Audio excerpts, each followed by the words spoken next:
First day ഉയരം കഴിഞ്ഞിട്ട് പോകുമ്പോൾ എൻ്റെ വൈഫിനെ ഒരു അമ്മ വിളിച്ചിട്ട് പറഞ്ഞു, മോളെ ഇവനെ സൂക്ഷിക്കണം, ഇവൻ്റെ ഉള്ളിൽ ഇതുണ്ട് എന്ന് പറഞ്ഞിട്ടുണ്ട്. അപ്പോൾ അത്രയും ആളുകൾക്ക് കണക്ട് ചെയ്യാൻ പറ്റുന്ന ക്യാരക്ടേഴ്സ് ചെയ്യാന്നുള്ളതല്ല ഏറ്റവും വലിയ ബ്ലെസ്സിങ്. ഒരുപാട് പേര് എന്നോട് പറഞ്ഞു, കാര്യം ആ സമയത്ത് സൺഡേ ഹോളിഡേ ഇറങ്ങി നിൽക്കുന്നതാണ്, ഫാമിലി ഓഡിയൻസ് ഇഷ്ടപ്പെട്ട് നിൽക്കുന്ന സമയമാണ്, എന്തിനാണ് പോയിട്ടൊരു നെഗറ്റീവ് ക്യാരക്ടർ ചെയ്യുമെന്ന് ചോദിച്ചിട്ടുണ്ട്. പക്ഷേ എഗെയിൻ ഞാൻ പറഞ്ഞില്ല, എന്നെ വെച്ച് സിനിമകൾ പ്ലാൻ ചെയ്യുന്നവർക്ക് കിട്ടുന്ന ഒരു ഫ്രീഡമാണത്. എൻ്റെ കരിയർ എടുത്ത് നോക്കുവാണെങ്കിൽ ഒരു സ്ട്രെയിറ്റ് ഗ്രാഫിലല്ല ഞാൻ എപ്പോഴും പോയിക്കൊണ്ടിരുന്നത്. അതുകൊണ്ട് തന്നെ അതൊരു ഭയങ്കര അഡ്വാൻറ്റേജ് ആണ്. ഒരിക്കലും ഒരു സേഫ് സോണിലാണെന്നുള്ള ഫീല് എനിക്ക് കിട്ടിയിട്ടില്ല. ഇപ്പോഴാണെങ്കിലും എപ്പോഴാണെങ്കിലും എനിക്ക് നല്ല സിനിമകൾ ചെയ്യണം. എൻ്റെ ഏറ്റവും വലിയ ബ്ലെസ്സിങ് അതാണ്. ആളുകൾ എന്നോട് കാണിക്കുന്ന ഒരു അൺകണ്ടീഷണൽ ലവ് ഉണ്ട്. അത് ഞാൻ മോശം സിനിമകൾ ചെയ്ത സമയത്താണെങ്കിലും എനിക്ക് സിനിമ ചെയ്യാത്ത ഒരു സമയത്താണെങ്കിലും ആൾക്കാർ എൻ്റെ അടുത്ത് ഒരു നല്ല സിനിമ ആഗ്രഹിച്ചിരുന്നു. സർക്കിട്ട് പോലെ ഒരു സിനിമ ഇപ്പോഴത്തെ നമ്മുടെ ആറ്റിറ്റ്യൂഡിൽ നമ്മൾ തിയേറ്ററിൽ പോയി കാണാൻ പ്രിഫർ ചെയ്യുന്ന ഒരു സിനിമയല്ലേ. പക്ഷേ OTT ഇറങ്ങി കഴിഞ്ഞപ്പോഴാണ് നമുക്ക് ഏറ്റവും കൂടുതൽ റെസ്പോൺസ് സർക്കിട്ടിനെ പറ്റി പറഞ്ഞത്. എൻ്റെ കുട്ടികളുടെ കൂടെ ടൈം സ്പെൻഡ് ചെയ്യണതും അവരോട് കമ്മ്യൂണിക്കേറ്റ് ചെയ്യണതിൻ്റെ ആവശ്യം ഞാൻ മനസ്സിലാക്കി.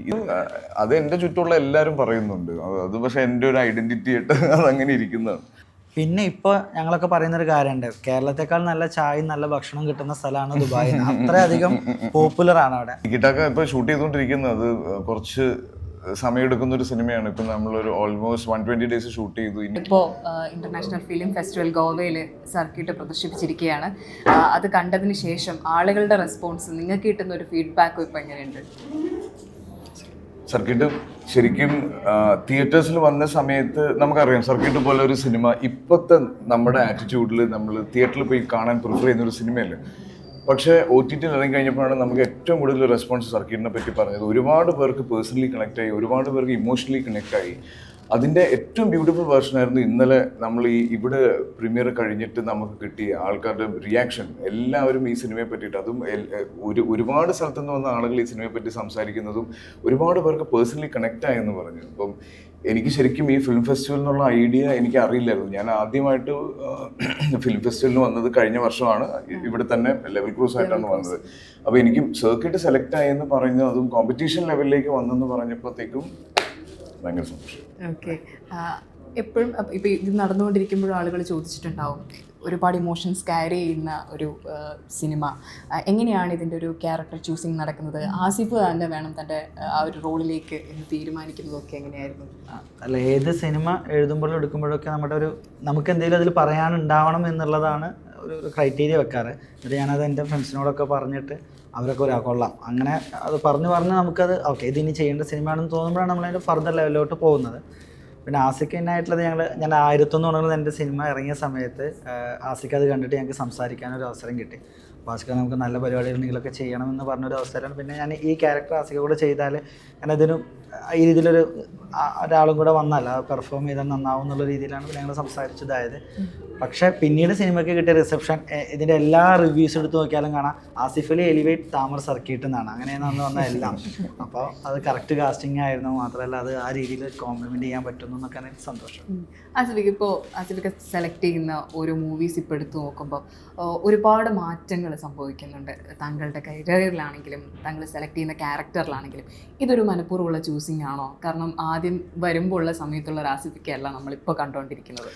ഒരിക്കലും ഇത് മനഃപൂർവ്വമുള്ള ചോയ്സസ് അല്ല. ഇപ്പോൾ എൻ്റെ ഏറ്റവും വലിയ ബ്ലെസ്സിങ് എന്ന് പറഞ്ഞാൽ, ഞാൻ റെപ്രസെൻറ്റ് ചെയ്യുന്ന ഇൻഡസ്ട്രി എന്ന് പറഞ്ഞാൽ ഇപ്പോൾ നമ്മൾ കാണുന്ന സിനിമകളിൽ ഏറ്റവും നല്ല സിനിമകൾ തന്നുകൊണ്ടിരിക്കുന്ന ഒരു ഇൻഡസ്ട്രിയാണ്. ഏറ്റവും നല്ല ടെക്നീഷ്യൻസ്, ഏറ്റവും നല്ല ആക്ടേഴ്സ് ഉള്ള ഒരു ഇൻഡസ്ട്രിയാണ്.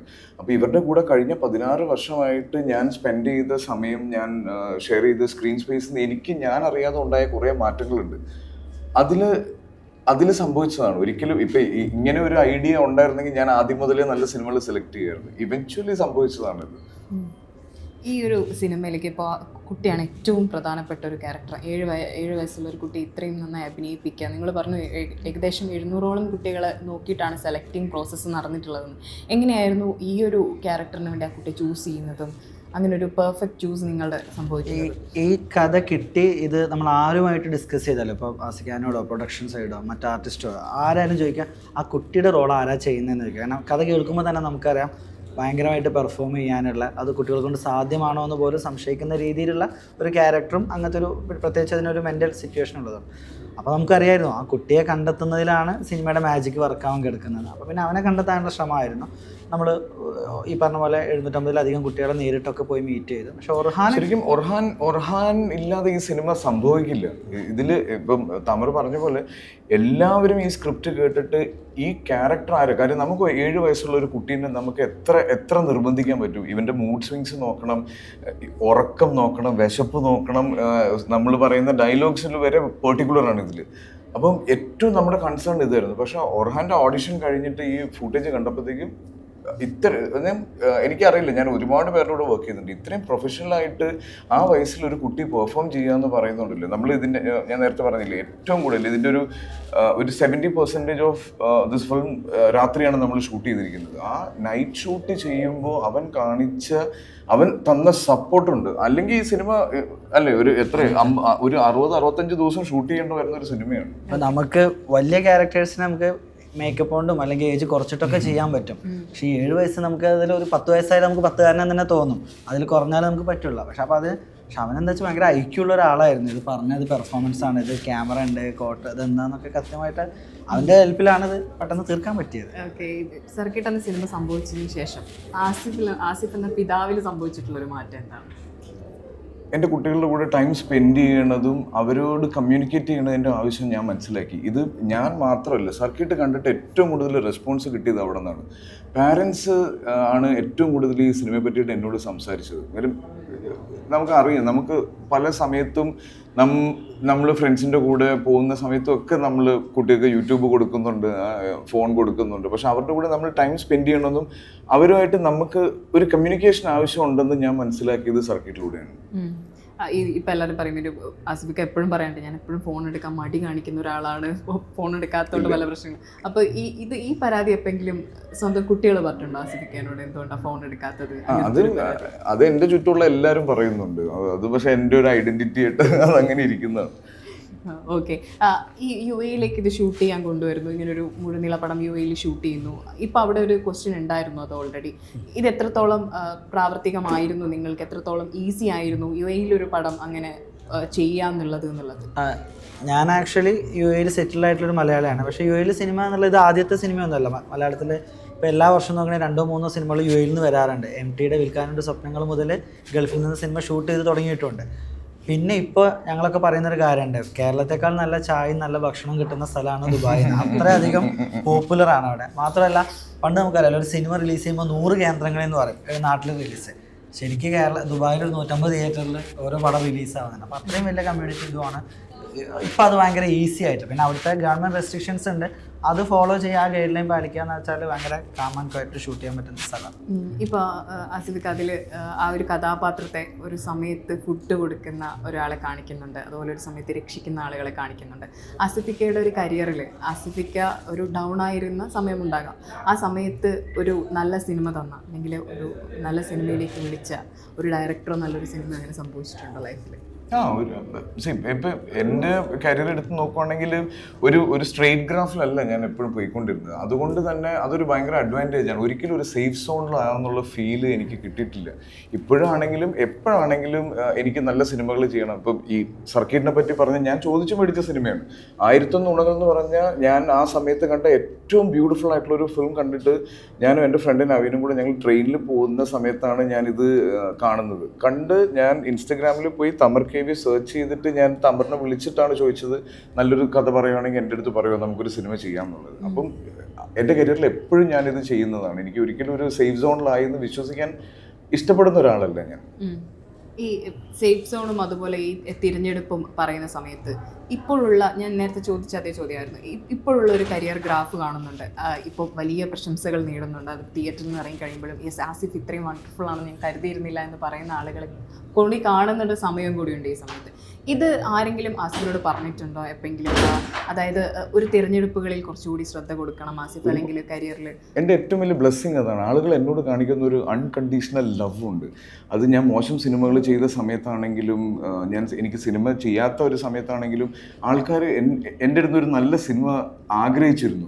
എപ്പോഴും എൻ്റെ അടുത്ത് പറഞ്ഞുകൊണ്ടിരുന്ന ഒരു കാര്യമാണ്. അപ്പം ഞാനത് നേരത്തെ പറഞ്ഞില്ലേ, ഞാൻ പേർപ്പസ്ഫുള്ളി ചെയ്തതല്ലെങ്കിൽ പോലും ഒരു നല്ല സിനിമയുടെ ഭാഗമാകുമ്പോൾ എന്നെ വിശ്വസിച്ച് പൈസ മുടക്കുന്ന ഒരു പ്രൊഡ്യൂസറിനോടും എന്നെ കണ്ടിട്ട് ടിക്കറ്റ് എടുക്കുന്ന ഒരു പ്രേക്ഷകരോടുള്ള എൻ്റെ ഏറ്റവും വലിയ കമ്മിറ്റ്മെൻ്റ് ആണത്. അവർ ആഗ്രഹിച്ച് വരുമ്പോൾ അവർക്കൊരു നല്ല സിനിമ കൊടുക്കുക എന്നുള്ളത്. അപ്പം അത് സംഭവിക്കുന്നതാണ്, പ്ലാൻഡ് അല്ല. എപ്പോൾ വേണമെങ്കിലും ഇത് മാറാം. അപ്പോൾ സിദ്ദിഖിനെ പറ്റി പറയുമ്പോൾ ഇപ്പോൾ ആളുകൾ മെൻഷൻ ചെയ്യുന്ന ചില ക്യാരക്ടേഴ്സ് ഉണ്ട്. ഓർഡിനറിയിലെ ആ ക്യാരക്ടർ, ഉയരയിലെ ആ ക്യാരക്ടർ, അതൊക്കെ നടക്കുന്ന സമയത്തും താങ്കൾ നായകനായി അഭിനയിക്കുന്നുണ്ട്. ഈ ഒരു കാറ്റഗറിയിൽ അങ്ങനെ വന്ന സിനിമകളുണ്ടല്ലോ. അപ്പോൾ ഇനി അങ്ങനത്തെ ഒരു റോള്, ഇപ്പോൾ ഒരു ഉയരെ പോലുള്ള ഒരു വില്ലൻ വേഷം നമ്മൾ ഒരിക്കലും എക്സ്പെക്ട് ചെയ്യാത്തതാണ്. അങ്ങനെ ഒരു വേഷം വരുമ്പോൾ, ഒരു വില്ലൻ വേഷം വരുമ്പോൾ ചെയ്യാൻ തയ്യാറാവുക ആസിഫ്? ഞാൻ എപ്പോഴും എക്സൈറ്റഡ് ആവുന്നത് എൻ്റെ ക്യാരക്ടേഴ്സിനെ പറ്റിയിട്ടാണ്. ഇപ്പം ഞാൻ ഉയരെ ചെയ്തപ്പോഴും ഓർഡിനറി ചെയ്തപ്പോഴും എനിക്ക് കിട്ടിയതും എന്നെ വെച്ച് സിനിമകൾ പ്ലാൻ ചെയ്യുന്ന സ്ക്രിപ്റ്റ് റൈറ്റേഴ്സിന് കൊടുക്കുന്ന ഒരു ഫ്രീഡം ഉണ്ട്. ഇപ്പം എൻ്റെ ക്യാരക്ടേഴ്സ് പ്രെഡിക്റ്റബിൾ അല്ല. ഞാൻ അങ്ങോട്ടോ ഇങ്ങോട്ടോ മാറാം എന്ന് ആളുകൾക്ക് തോന്നും. അപ്പം അതൊരു നെഗറ്റീവ് ഹീറോ അങ്ങനെയല്ല ഞാൻ കാണുന്നത്. ഞാൻ ക്യാരക്ടേഴ്സായിട്ട് മാത്രമാണ് കാണുന്നത്. അപ്പം അത് എക്സൈറ്റിംഗ് ആണത്. ഉയരെയാണ് എനിക്ക് തോന്നുന്നു ഇതുവരെയുള്ള എൻ്റെ കരിയറിൽ ഏറ്റവും കൂടുതൽ ആളുകൾ സംസാരിച്ച ഒരു ക്യാരക്ടർ ഗോവിന്ദാണ്. എന്നെ പറ്റിയിട്ട് ഇപ്പം ഞാൻ പറഞ്ഞിട്ടുണ്ട്, ഞാൻ ഫസ്റ്റ് ഡേ ഉയരെ കഴിഞ്ഞിട്ട് പോകുമ്പോൾ എൻ്റെ വൈഫിനെ ഒരു അമ്മ വിളിച്ചിട്ട് പറഞ്ഞു, മോളെ ഇവനെ സൂക്ഷിക്കണം, ഇവൻ്റെ ഉള്ളിൽ ഇതുണ്ട് എന്ന് പറഞ്ഞിട്ടുണ്ട്. അപ്പോൾ അത്രയും ആളുകൾക്ക് കണക്ട് ചെയ്യാൻ പറ്റുന്ന ക്യാരക്ടേഴ്സ് ചെയ്യാന്നുള്ളതല്ല ഏറ്റവും വലിയ പ്ലസ്. ഇത് പറഞ്ഞപ്പോഴാണ് ചിലർ പറഞ്ഞു തോന്നുന്നല്ലേ, അങ്ങനെ ആ ഒരു ക്യാരക്ടർ വന്നപ്പോൾ അത് ചെയ്യണോ എന്നുള്ളത് ഒരുപാട് പേര് എന്നോട് പറഞ്ഞു. കാര്യം ആ സമയത്ത് സൺഡേ ഹോളിഡേ ഇറങ്ങി നിൽക്കുന്നതാണ്, ഫാമിലി ഓഡിയൻസ് ഇഷ്ടപ്പെട്ട് നിൽക്കുന്ന സമയമാണ്. എന്തിനാണ് പോയിട്ടൊരു നെഗറ്റീവ് ക്യാരക്ടർ ചെയ്യുമെന്ന് ചോദിച്ചിട്ടുണ്ട്. പക്ഷേ എഗെയിൻ ഞാൻ പറഞ്ഞില്ല, എന്നെ വെച്ച് സിനിമകൾ പ്ലാൻ ചെയ്യുന്നവർക്ക് കിട്ടുന്ന ഒരു ഫ്രീഡമാണത്. അത് ഓക്കെ. നമ്മൾ ഇപ്പോൾ ഇതിൽ ദിവ്യപ്രഭയുണ്ട്, ദീപക് വർമ്മയുണ്ട്, അങ്ങനെയുള്ള ആളുകളെയും അവരെയും കൂടി ഇതിൽ ഇമോഷണലി നിങ്ങൾ കൊണ്ടുവന്നിട്ടുണ്ട്. ആ ഒരു ക്യാരക്ടർ സെലക്ഷൻ സംഭവിക്കുന്നത് എങ്ങനെയായിരുന്നു? കാരണം അവർ കൊണ്ടുവന്ന ഇമോഷൻസ് വളരെയധികം ഇതിൽ, കാരണം അവർ പാരൻസ് ആണ്, ആ കുട്ടിയുടെ ഇമോഷൻസ് കാണിക്കുന്നതിനൊപ്പം തന്നെ ഇവരെങ്ങനെയാണ് അതിനെ ഹാൻഡിൽ ചെയ്യുന്നത് ഭയങ്കര ഇമ്പോർട്ടൻ്റ് ആണ്. അങ്ങനെ ഇവരെ തന്നെ ചൂസ് ചെയ്യാനുള്ളൊരു കാരണം? അങ്ങനെയല്ല, അത് ഒരു സിനിമ എപ്പോഴും നന്നാവുന്നത് അല്ലെങ്കിൽ ഡയറക്ടർക്ക് ഏറ്റവും ഈസി ആവുന്നത് അതിൻ്റെ കാസ്റ്റിംഗ് നടക്കുമ്പോഴാണ്. അപ്പോൾ ഞാൻ എപ്പോഴും കാസ്റ്റിങ്ങിൽ ഭയങ്കര ഫോക്കസ് ചെയ്യുന്ന ആളാണ്. കാരണം നമ്മളുടെ പണിയാണ് ഒരു 50% കുറഞ്ഞു കിട്ടും. റൈറ്റ് ഒരു ലുക്കിലുള്ള ഒരാളെ കൊണ്ട് നിർത്തിയാൽ തന്നെ പിന്നെ നമ്മൾ പറഞ്ഞ ഡയലോഗ് പറഞ്ഞാൽ മതി. അപ്പോൾ ദിവ്യപ്രഭയുടെ ആണെങ്കിൽ തന്നെ ആ സമയത്ത് അറിയിപ്പൊക്കെ ഇറങ്ങിയപ്പോൾ ഞാൻ ഇങ്ങനെ അന്നും എൻ്റെ മനസ്സിൽ ഈ ഐഡിയ, ഇത് കൊള്ളാമല്ലോ, ഇങ്ങനെ ഒരു മീറ്റർ ആണല്ലോ ഇതിന് വരിക തോന്നി. അതുപോലെ തന്നെ റീസെൻ്റ്ലി ദീപകിൻ്റെ ഈ അച്ഛൻ്റെ ക്യാരക്ടർ നമ്മളെപ്പോഴും കണ്ടിട്ടുള്ളത് നമുക്ക് ഒരു കോമൺ ആയിട്ടുള്ള ആളുകൾ ചെയ്യുന്ന ഒരു മീറ്റർ ഉണ്ട്. അപ്പോൾ അത് വേണ്ട, പകരം ഇതൊക്കെ ഒരു സഫർ ചെയ്യുന്ന ഒരു ഫീല് കിട്ടണം തോന്നി. അപ്പം ഞാൻ നോക്കുന്ന ആ സമയത്ത് ദീപകിൻ്റെ 1-2 സിനിമകൾ ഇപ്പോൾ നന്നായിട്ടാണല്ലോ പെർഫോം ചെയ്യുന്നത് തോന്നി. ദീപനോട് കഥ പറഞ്ഞു.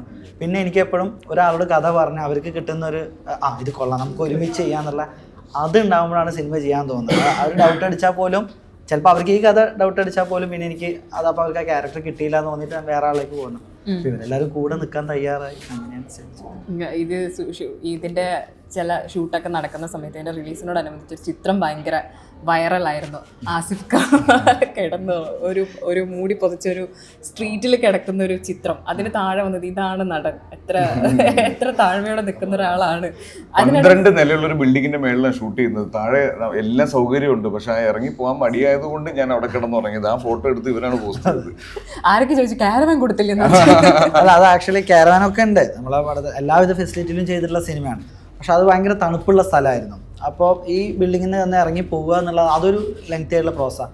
പിന്നെ സിനിമ എപ്പോഴും രാത്രിയാണ്. ഞങ്ങളുടെ കോൾ ടൈം തുടങ്ങുക ഈവനിങ് 6 തുടങ്ങിയിട്ട് പുലർച്ചെ വരെയാണ്. ഈ തണുപ്പിൽ തന്നെയാണോ കുട്ടി നിങ്ങളിങ്ങനെ? അത് ശരിക്കും ഞാൻ ആ ഫോട്ടോനെ പറ്റി നിങ്ങൾ ചോദിക്കുമ്പോൾ അതിന്റെ സൈഡിൽ ജപ്പു കിടക്കുന്നുണ്ട്. ഷോട്ടിന് മുന്നേ ഞാൻ ജപ്പുനെ ഇങ്ങനെ കെട്ടിപ്പിടിച്ചേക്കാണ്. ഇവൻ തണുത്തിട്ട് വിറച്ചോണ്ടിരിക്കുകയാണ്. ഇപ്പോഴും അതിൽ അവർ ഉറങ്ങുന്ന സീനില് അവനിങ്ങനെ വിറക്കുന്നത് നമുക്ക് കാണാൻ പറ്റും. അത് ശരിക്കും നമ്മള് അവനോട് കാണിക്കേണ്ട ഒരു സപ്പോർട്ടായിരുന്നു അവിടെ. അവര് സ്പെഷ്യലി അവരുടെ പേരൻസിനെ പറ്റി പറയണം. അവര് എത്രമാത്രം സപ്പോർട്ടീവ് ആണെന്നുള്ളത് കണ്ടപ്പോൾ ഉണ്ടല്ലോ, ഈ ശരിക്കും ഈ സർക്കിട്ടിന്റെ ഒരു പാരലൽ സ്റ്റോറി എനിക്ക് ഏറ്റവും ഇഷ്ടപ്പെട്ടത് ആ പാരൻസിന് ഈ കുട്ടികളോട്, ജപ്പു അവന്റെ ബ്രദറിനും അവര് സപ്പോർട്ട് ചെയ്യുന്ന രീതിയാണ്. അവര് ഷൂട്ടിന് വരുമ്പോഴാണെങ്കിലും എല്ലാ രീതിയിലും ആ കുട്ടികളെ എങ്ങനെ എത്രയും നന്നായി പ്ലേസ് ചെയ്യാൻ പറ്റും എന്നുള്ളതിന് ആ പേരൻസ് അത്ര ട്രൈ ചെയ്യുന്നുണ്ടായിരുന്നു. ഈ സമയത്ത് ചോദിക്കാൻ പറ്റുമെന്ന് എനിക്കറിയില്ല, പക്ഷേ ടിക്കറ്റൊക്കെ കുറിച്ച് എല്ലാവരും നന്നായി അന്വേഷിക്കുന്നു. കാരണം ആസിഫിക്കയുടെ ഒരു KGF ആണെന്നാണ് എല്ലാവരും പറയുന്നത്. ടിക്കറ്റൊക്കെ ഇപ്പോൾ ഷൂട്ട് ചെയ്തുകൊണ്ടിരിക്കുന്നത് കുറച്ച് സമയമെടുക്കുന്ന ഒരു സിനിമയാണ്. ഇപ്പം നമ്മളൊരു ഓൾമോസ്റ്റ് 120 ഡേയ്സ് ഷൂട്ട് ചെയ്തു. ഇനിയൊരു 50-55 ഡേയ്സും കൂടെ ഉണ്ട്. ഞാൻ ഇതുവരെ ചെയ്യാത്തൊരു ഒരു കാറ്റഗറി ഓഫ് ഫിലിമാണ് അത്. കുറച്ച് എക്സൈറ്റ്മെന്റ് ഉണ്ട്.